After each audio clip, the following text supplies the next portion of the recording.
and good morning everyone. So welcome sa ating mga viewers. We have nice Eileen.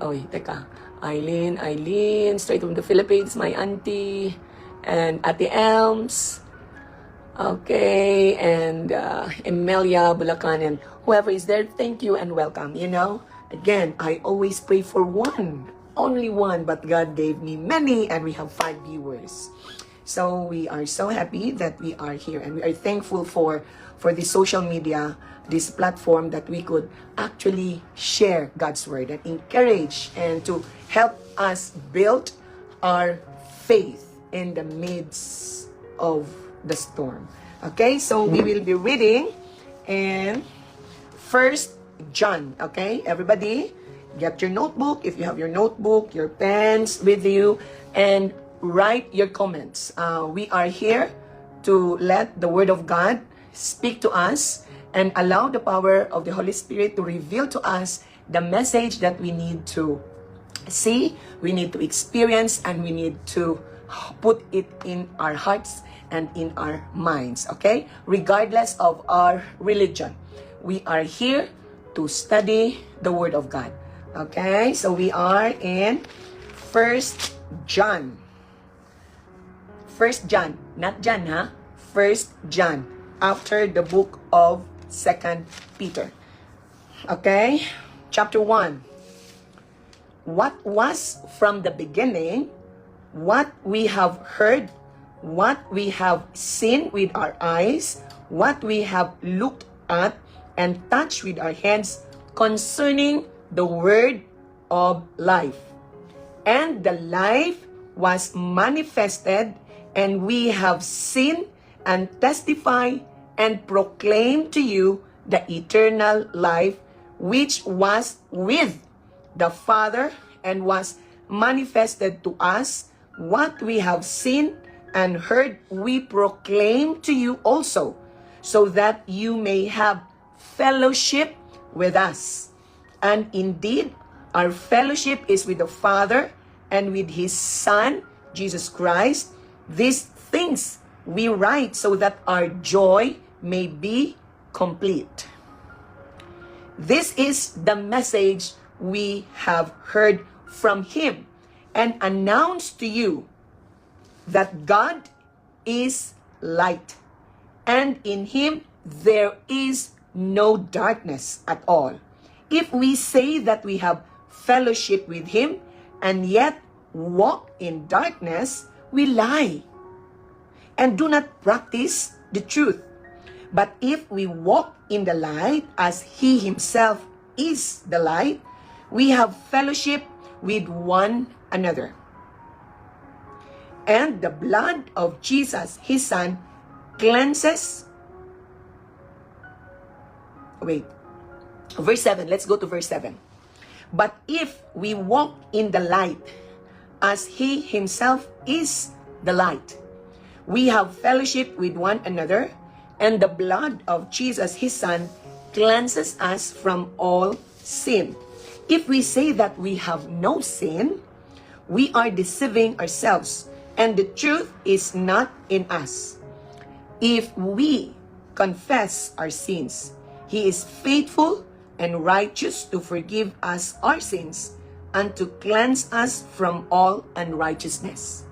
If we say that we have not sinned, we make Him a liar, and His word is not with us.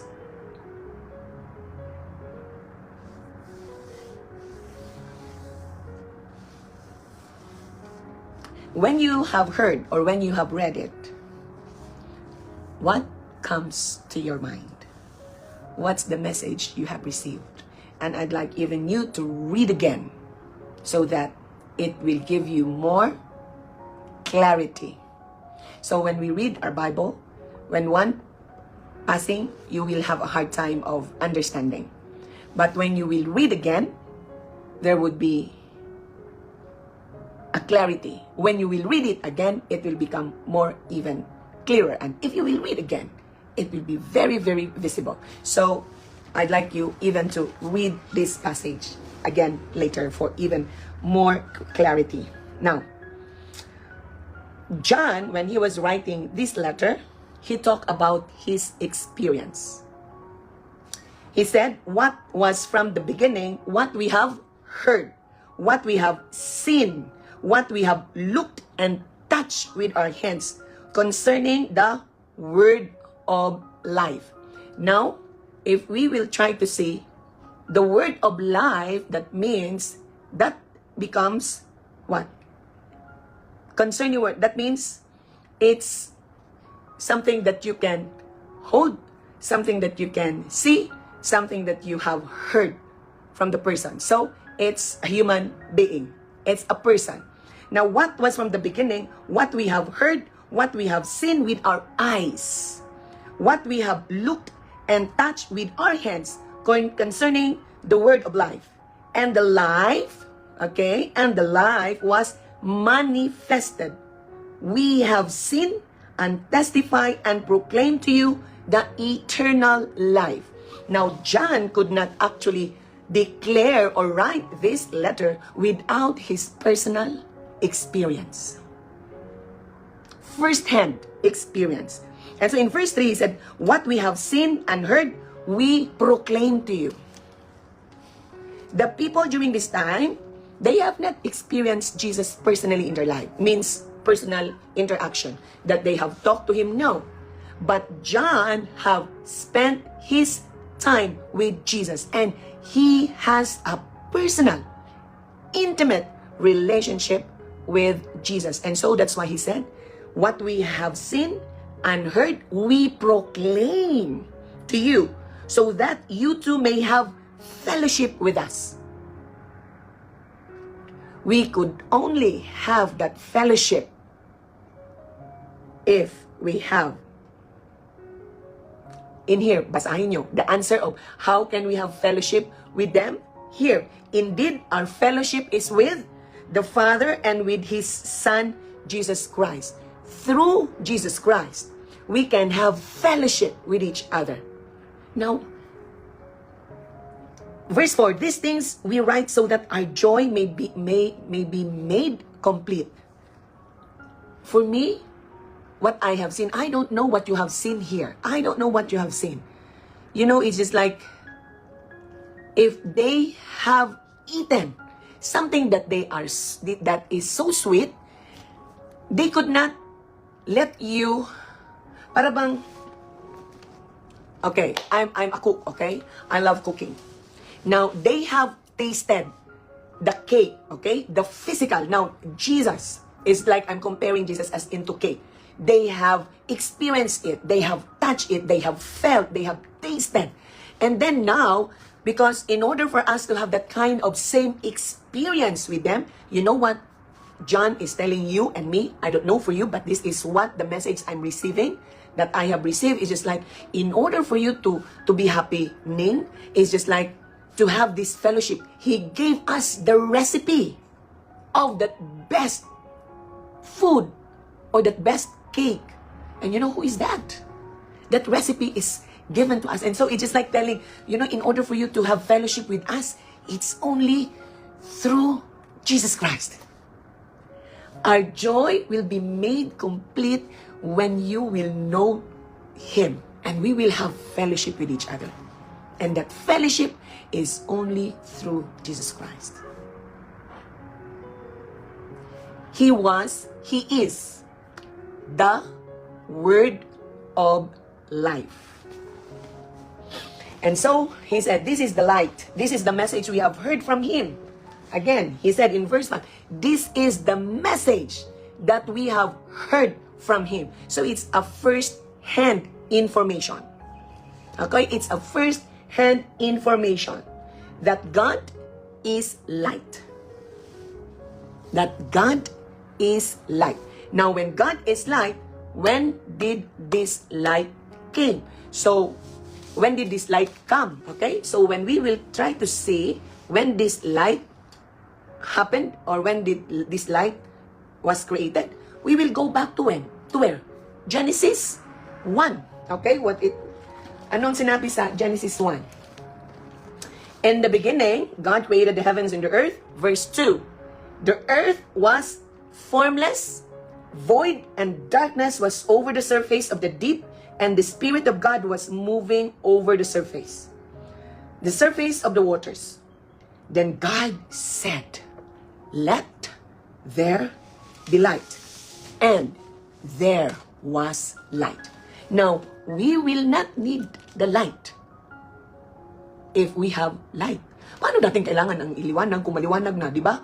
O ngayon, dito sa bahay namin, wala kaming ilaw. Kasi bakit man? Maliwanag man. So, hindi namin na-open ang aming ilaw. Kasi bakit? Hindi namin kailangan kasi maliwanag eh. So, we need light because it is dark. Now, sabihin natin ngayon, why is it that God is light? Why? Because that means we are living in the darkness. We are living in darkness. And so, in that darkness, God sent the light.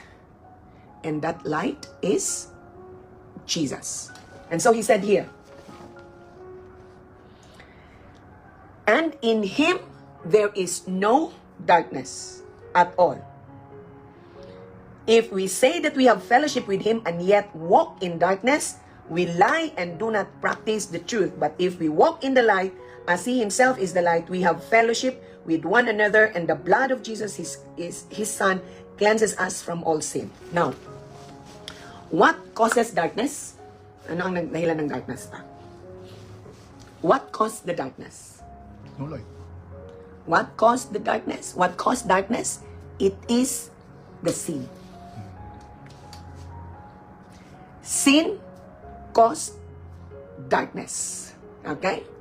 And so, God is the light.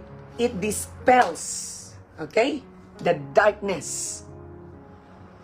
Now, if we have Jesus in our lives, it's impossible to what? To live in darkness and to live in sin. Because Jesus dispels darkness, dispels the sin. Okay? And so it is impossible for anyone,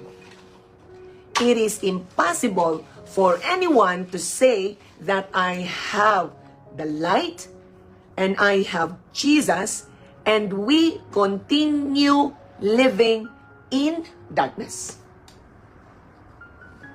Anong sabi mo pa?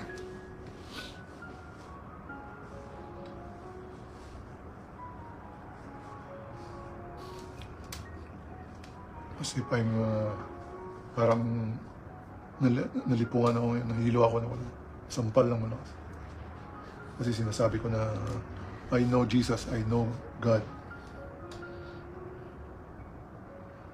And I'm doing good. Pero Kulang pa?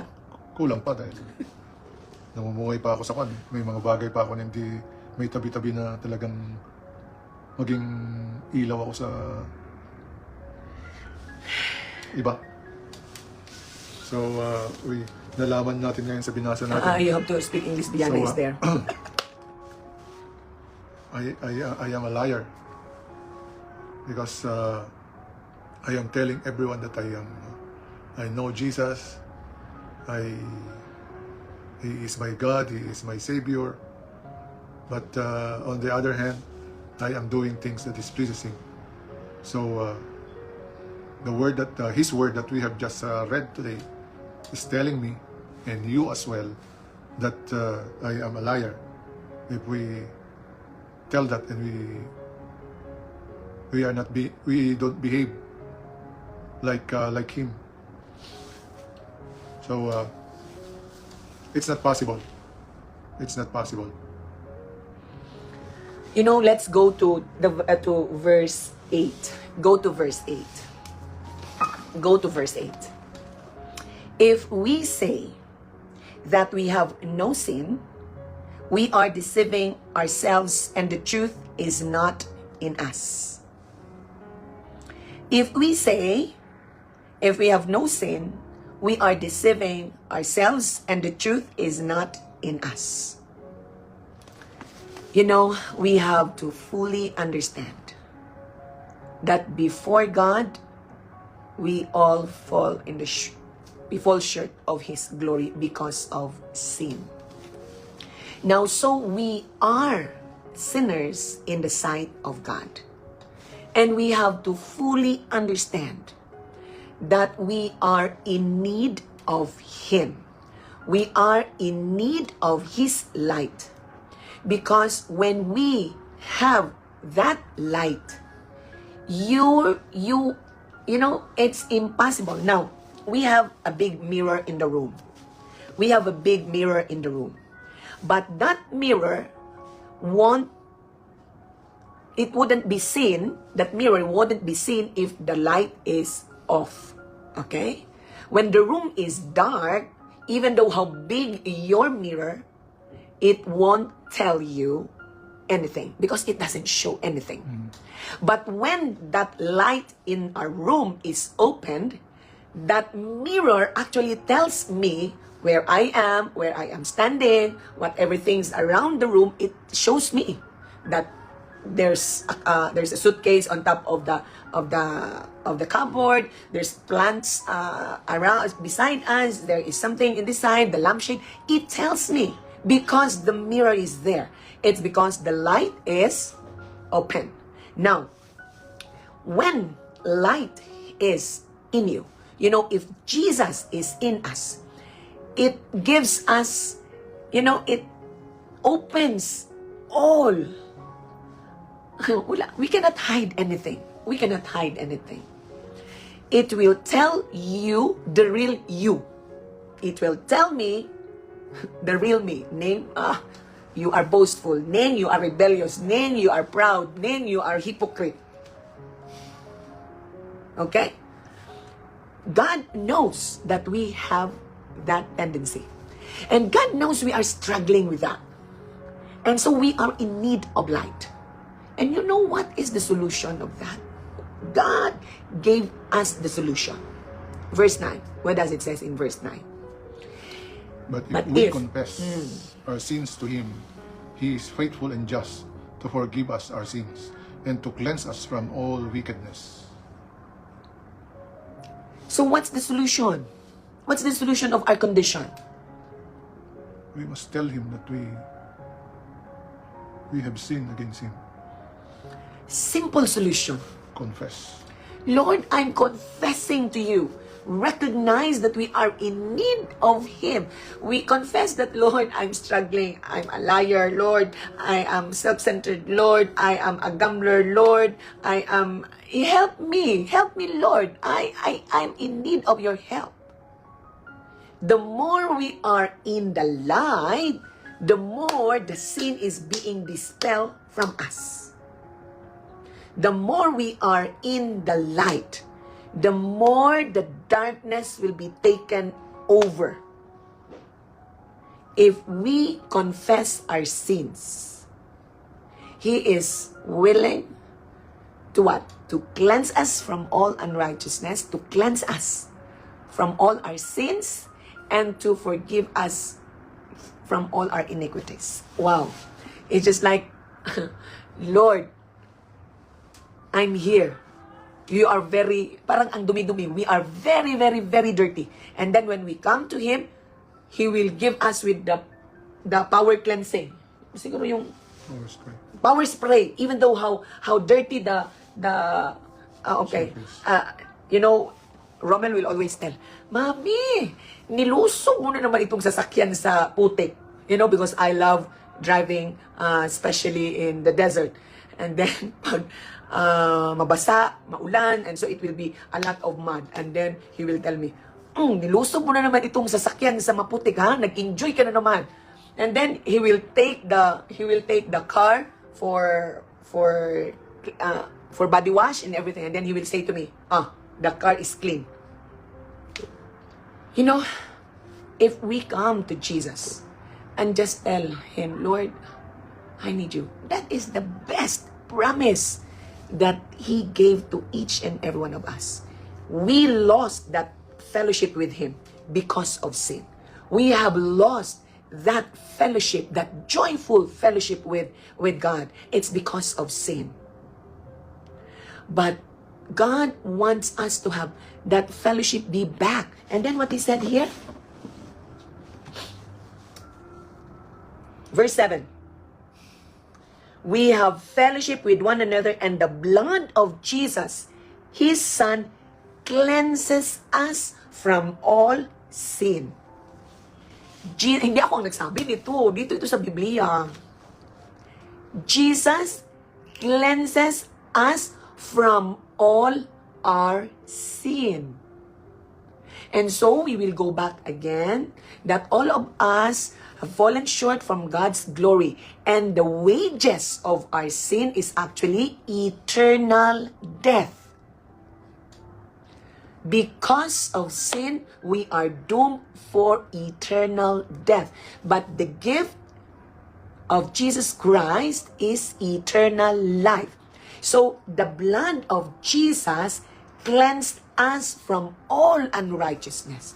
The issue that we have here is actually if we will accept Him as our God, as our Father, or Jesus as the one who died for our sins. And so just imagine, no one, again, this is the Bible is telling, it's not me. Read again. If we confess our sins, He is faithful and righteous to forgive us our sins and to cleanse us from all unrighteousness. If we confess. Now, that confession is subject to you, subject to me. Yun bang, nandyan na yung tubig. Nandyan na yung tubig. Alam mong madumi ka. You know that you are full of dirt. And then the water is there. But we prefer to what? To stay in a dirty condition rather than going to that water and to be cleansed. Yun ang problema sa atin po. Now it even making sense to me that majority of people don't even recognize that they have wronged Jesus, they have wronged God. So how will they decide to because they were deceived that they are living in light, and we don't have a need of Jesus. Doing good is enough, and that covers all, I suppose, the sins that I am doing. What you have learned.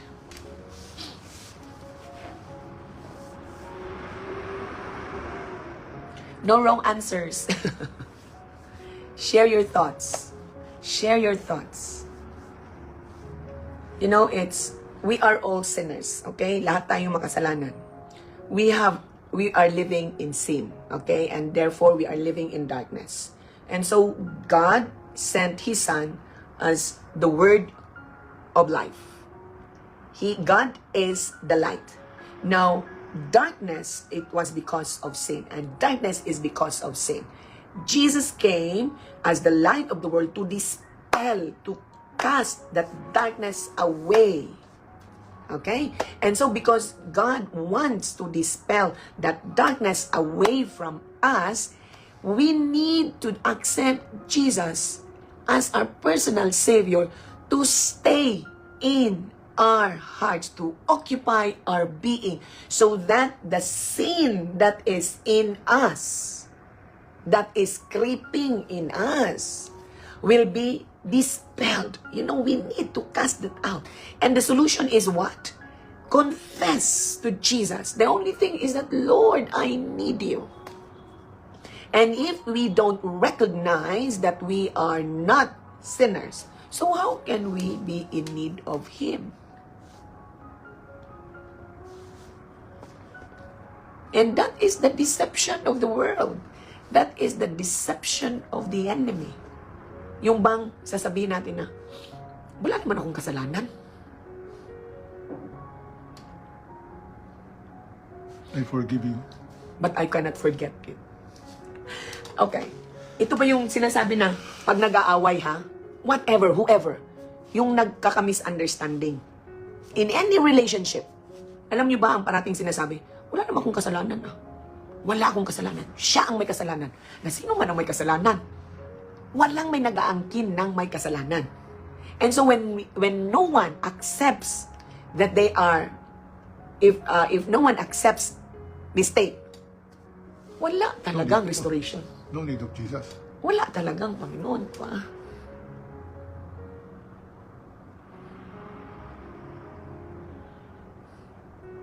And so John is actually telling us, what we are giving to you is what we have experienced. And in order for us to really, for us our joy to be complete, we want it to share it with you, that you too will have joy. And that fellowship is only through Jesus Christ. Every Saturday, meron kaming fellowship meal sa simbahan. Wow, it's the best part of the Sabbath. It's the best part of the Sabbath. Kasi bakit? Yung fellowship meal, ay talaga namang nag-i-enjoy ang lahat. And that fellowship is what John wants us to have.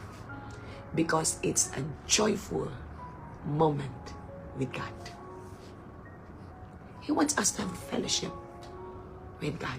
Because it's the best part of every relationship. Yung bang, kung anong meron siya, yun ang nasa iyo. Okay? Anong masabi mo? No wrong answer. You can write your comments.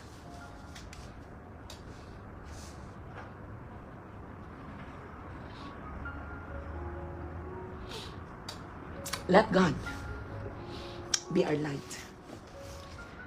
Kaya nga pag nasa, ayan ang sinabi dyan eh, when you walk in the light, hindi ka talaga matumba, hindi ka mabangga, hindi ka mahulog. Kasi bakit? May ilaw man. Diba?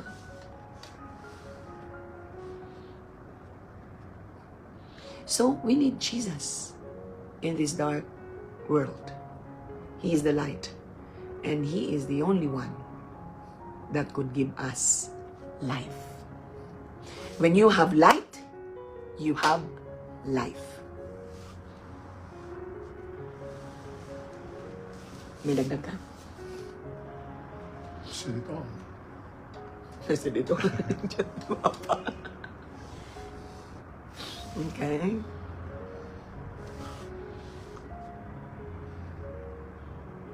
Alam niyo ba, ang isang halaman, ilagay mo siya sa madilim, hindi talaga siya nabubuhay. Because that plant needs light. So tayo, pag walang liwanag, wala talaga tayong pag-asa. Wala tayong kaligayahan.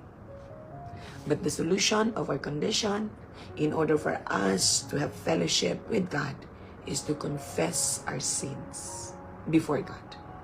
So, apart from Jesus, we will never be cleansed. Apart from Jesus, we cannot walk in the light. Without Jesus, we will be living in darkness. And without light, we will fall and then we will die. So, in Jesus, we have life. Only in Jesus we have life. Our great God, Heavenly Father, we are grateful, Lord, that you have shown your word to us. Thank you that the apostles in the past have shared, have proclaimed, testified, and manifested their experience in you. And sharing that joy to us. And Lord, help us to walk in the light. Help us to confess our sins before you. Because in you, there is total cleansing. In you, Lord Jesus, there is total, complete forgiveness. And in you, we are reconciled and we are restored and we have fellowship with God. Lord, you know what is in our hearts. You know our struggles. Oh Lord, occupy our hearts, occupy our minds, occupy our whole being. That any single things that needs to be seen in us, reveal to us, oh God, that we could really put everything out, because we need to be transformed, we need to be cleansed, we need to be forgiven. Thank you for this gift, oh Lord. Thank you for this promise. Help us not to turn our back from you. I pray that anyone who heard this message, let a verse, a word, a statement will touch their heart, disturb them until they will understand the power of your word, O Lord. It's not about me, it's not about us, but it is about the power of Jesus who can dispel darkness away from our lives. Lord, I don't know who is in need of you. Talk to that person personally, oh God. Reveal your love to the person.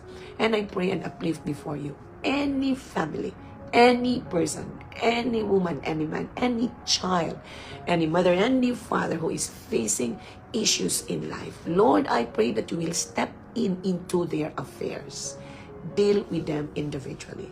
Restore their family. Restore their relationship. Give them the health that they need, oh God. Visit them. Visit them. Help them to have hope in you. Lord, as we continue our activities for the day, we ask the power of your Holy Spirit. Oh Lord, oh Holy Spirit, lead us, guide us, and empower us. Thank you for the assurance of your presence.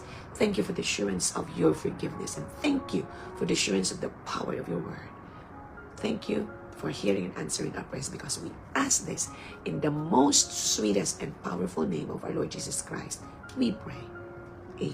Amen. Amen. God bless you all. God bless you all until tomorrow. So please read again 1 John chapter 1. Blessings to everyone. Bye-bye. Thank you for watching.